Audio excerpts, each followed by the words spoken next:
और मुख्यमंत्री जी, जब हम ये बात कर रहे हैं 100% एक्सेप्टेंस है, प्रोटेक्शन है, एफिलिएशन है, ये बात सबूत इस घोटाला जो है ये पेश करता है। और इससे पहले जो 70 घोटाले हो रखे हैं, ये साबित करता है कि कोई टॉलरेंस मुख्यमंत्री का करप्शन को लेकर के नहीं है। नीतीश कुमार जी कितना भी भ्रष्टाचार पर शुचिता की बात करें, वो केवल और केवल दिखावटी है, बनावटी है, मिलावटी है।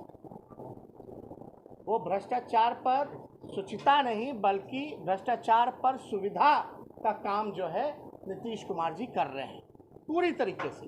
कोई टॉलरेंस नहीं, कुछ नहीं, मुंह में दही जमा के। कल भी शायद किसी पत्रकार ने पूछा तो हाथ जोड़ करके चल दिया। बताइए, ये स्थिति जो है बनी हुई है। तो हम लोग लगातार जो है इस मामले को, हमारे राम प्रकाश महतो जी, संपत्ति की जांच कराई जाए, फिर भी मुख्यमंत्री जो है खामोश रहे। कोई कार्रवाई मुख्यमंत्री ने नहीं की है। ना किसी को बचाते हैं, ना किसी को फंसाते हैं। हम तो पाताल से भी अपराधी को ढूंढ के निकालते हैं। क्या बात है भाई! ये जुमला पार्टी और इतना बड़े झूठे मुख्यमंत्री पूरे देश ने आज तक जो है नहीं देखा होगा। एक तो झूठे,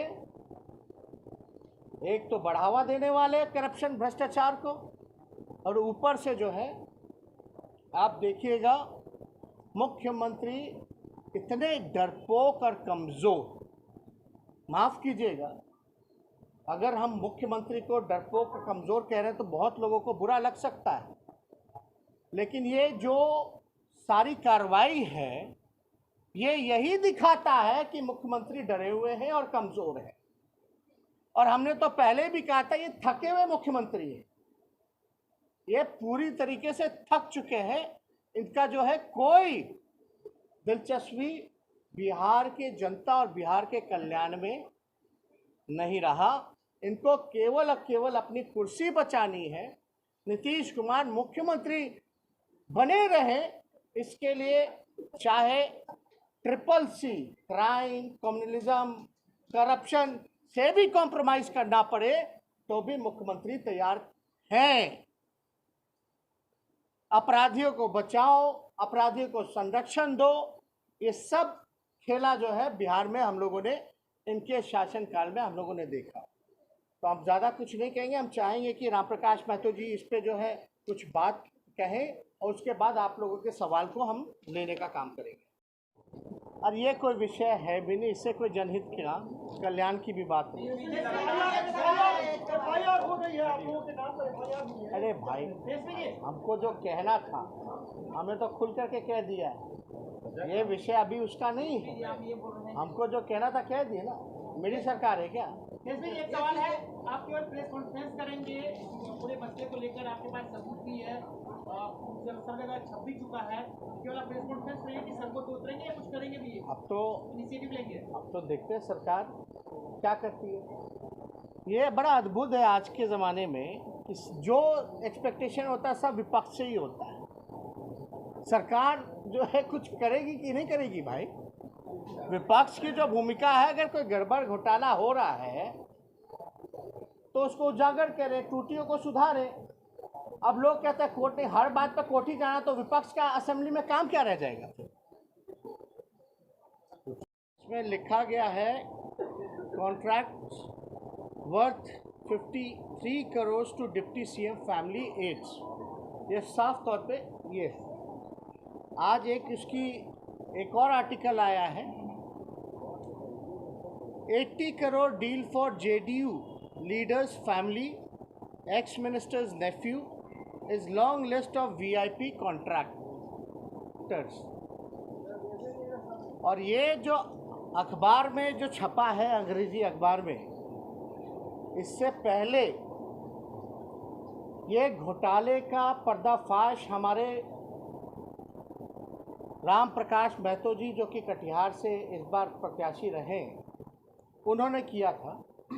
और इस घोटाले की सूचना जो है माननीय मुख्यमंत्री को भी दी गई थी। अब आप देखिएगा कि ये राम प्रकाश महतो जी ने 28/2 यानी 28 फरवरी 2021 में ये माननीय मुख्यमंत्री जी को जो है चिट्ठी लिख करके पूरे घोटाले के संदर्भ में जो है वो बताया। ये पेपर में आर्टिकल भी है। अगस्त 2020 में इन्होंने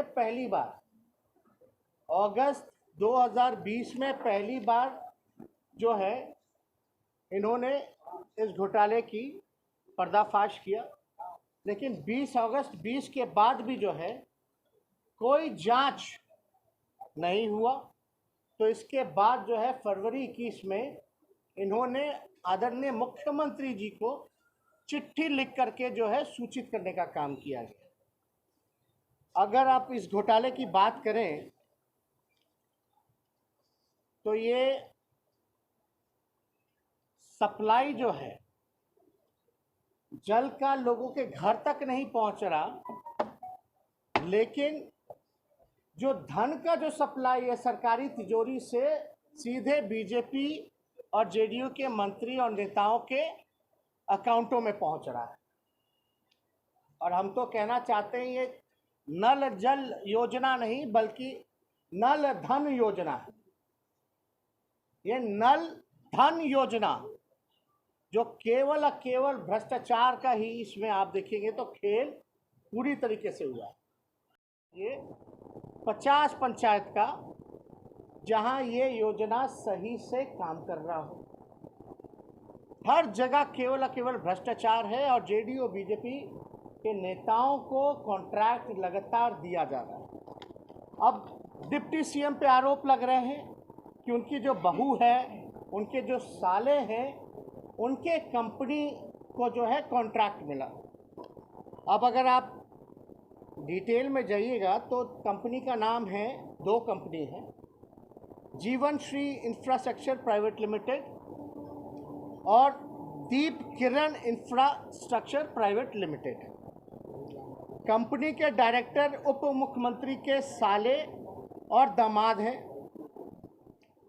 और इन दोनों कंपनी में लगभग जो है 53 करोड़ के आसपास जो है इनको ठेका दिया गया। अब ठेका दिया गया है काम करने के लिए,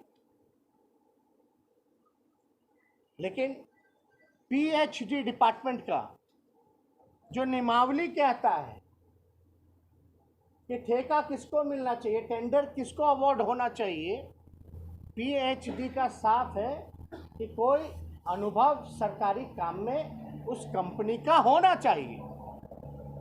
लेकिन अगर आप अनुभव की बात करेंगे तो इस कंपनी को इससे पहले कोई सरकारी काम का अनुभव रहा ही नहीं। ये तो साफ तौर पे उल्लंघन है और साफ तौर पे ये दिखता है कि ये कॉन्ट्रैक्ट जो है मैनेज किया गया है। मैनेज कैसे हुआ, क्यों हुआ, किसने किया, कौन संरक्षण दे रहा है, ये विषय तो सरकार के लोगों को एक्सप्लेन करना चाहिए। लेकिन हम लोगों के लगातार आवाज़ उठाने के बाद भी जो है कार्रवाई नहीं होती।